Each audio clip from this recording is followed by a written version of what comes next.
Certains le disaient ruiné. Or selon le magazine Challenge, Bernard Tapie faisait encore partie en 2020, des 500 plus grosses fortunes de France. Malgré tout, il n'existe pas de somme précise quant au montant qui serait affiché dans le compte en banque de l'homme d'affaires qui va bientôt devoir passer devant la justice une nouvelle fois. À 78 ans, Bernard Tapie devrait aujourd'hui être milliardaire, mais plusieurs des comptes venus lui ont coûté des millions. Certaines de ses écoles de commerce ont par exemple dû fermer leurs portes, ses nombreux procès lui ont coûté pas mal d'argent. Mais contre toute attente, d'autres lui ont permis de renflouer ses caisses.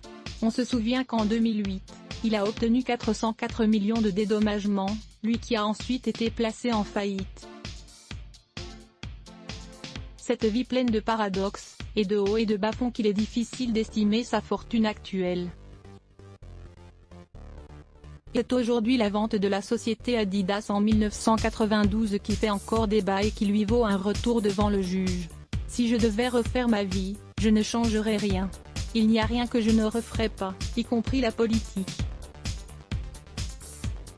L'autre jour, mon fils Laure m'a dit, « Tu as vu, papa, Adidas vaut 55 milliards à la bourse. » Et alors ?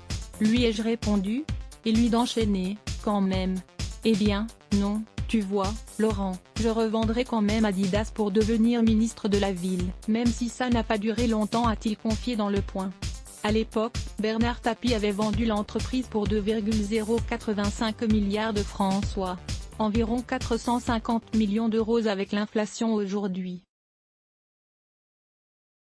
Un rapport simple à l'Argenteuil, père de famille, explique que pour lui, tout n'était pas une question d'argent. Jouer avec le louche, faire de la télé, du théâtre, faire des dîners-conférences, gagner le Tour de France avec Hinault ou la Ligue des Champions, battre le record de la traversée de l'Atlantique, ou participer au redressement et au sauvetage du groupe de presse La Provence. Ma vie a été un bonheur continu et je ne suis pas certain qu'être patron d'Adidas pendant 25 ans m'aurait plu autant. Il précise aussi qu'il reversait ses cachets gagnés à la télévision quand il présentait le programme Ambition, je les ai versés à l'abbé Pierre.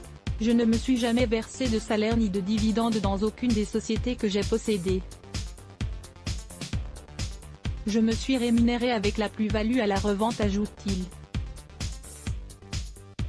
On note que Bernard Tapie, qui a racheté l'enseigne alimentaire Bio La Vie Claire il y a quelques années, possède un hôtel particulier à Paris, une maison à Comble-la-Ville et une villa à Saint-Tropez. Aliénor de La Fontaine et à lire aussi Les ce bloc ADS.